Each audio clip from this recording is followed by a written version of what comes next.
Vamos lá. Hoje a gente vai mergulhar num texto antigo e, olha, super fantástico, que é basicamente uma tentativa de dar sentido ao cosmos através de uma viagem celestial.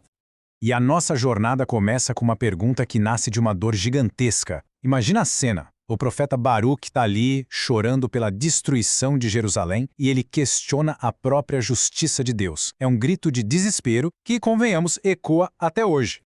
E enquanto Baruque está nesse lamento todo, um anjo aparece. Mas em vez de um consolo simples, ele chega com uma promessa: revelar mistérios do céu que são muito, mas muito maiores do que o sofrimento que Baruque estava vendo ali na Terra.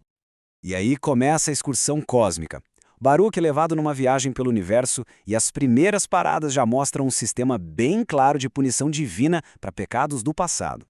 Logo no primeiro céu, ele dá de cara com ninguém menos que os construtores da famosa Torre de Babel. Pela arrogância de tentar chegar aos céus, eles foram banidos e transformados nessas criaturas bizarras. É um castigo eterno pela ousadia deles. Já no segundo céu, estão guardados aqueles que deram a ideia ao conselho para construir a torre. A punição deles reflete a maldade do plano. Foram transformados em seres que lembram cães como uma humilhação por aquele conselho perverso. Agora, o que é bem interessante aqui é a distinção que o texto faz. O pecado dos construtores, que no fim das contas estavam só seguindo ordens, é diferente do pecado dos conselheiros. Eles não só bolaram o plano, como foram cruéis e tinham a intenção de literalmente furar os céus. O pecado deles era bem maior. Bom, a viagem continua agora em direção ao terceiro céu. E é lá que a estrutura do universo começa a ser revelada, explicando os segredos do Sol, da Lua e até mesmo a origem do pecado.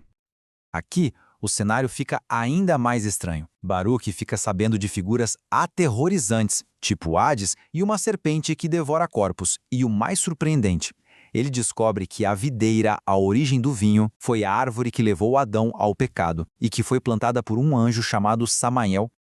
A explicação do cosmos continua com uma visão magnífica. O Sol não é só uma estrela solitária. Na verdade, é uma carruagem de fogo, e ela é puxada através do céu por um exército de, olha só, 40 anjos. Só que a Terra tem uma proteção.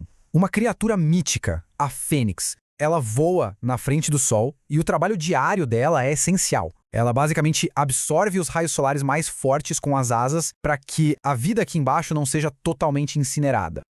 E isso leva a gente a uma pergunta bem fascinante, né? Sobre os próprios corpos celestes e a ligação deles com o comportamento humano. A resposta do anjo é bem inesperada.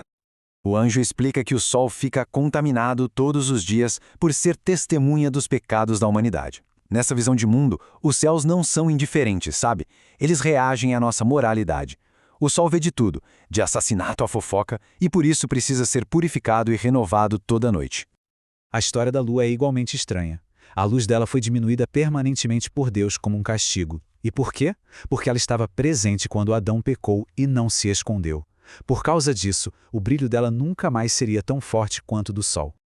A jornada agora chega ao seu ponto mais alto, literalmente, nos céus superiores, onde o sistema de justiça divina é administrado diretamente. Primeiro, Baruque vê o quarto céu. É um lugar de paz, um paraíso para as almas dos justos. E aqui tem uma conexão linda.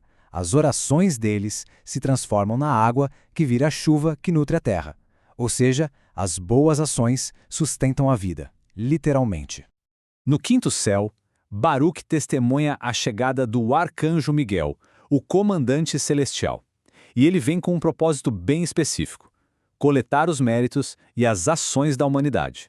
Anjos começam a chegar carregando cestas, e essas cestas representam as ações humanas. Algumas estão cheias de méritos, outras pela metade, e algumas, tragicamente, estão vazias. É a contabilidade cósmica das nossas vidas.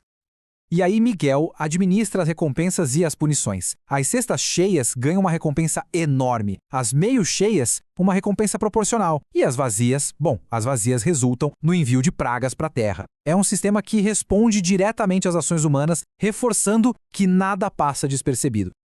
Depois de testemunhar toda essa engrenagem do cosmos, toda essa justiça divina em ação, a jornada de Baruque finalmente chega ao fim.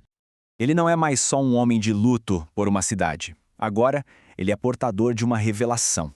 Ele volta para a Terra com as respostas para aquelas perguntas desesperadas que ele fez lá no começo. Então o ponto crucial é este. Essa história fantástica é uma tentativa poderosa de uma comunidade antiga de encontrar ordem, sentido e justiça num mundo que para eles parecia caótico e injusto. Isso ilustra de forma brilhante uma necessidade humana que nunca passa de moda, a de acreditar que nossas ações importam numa escala cósmica.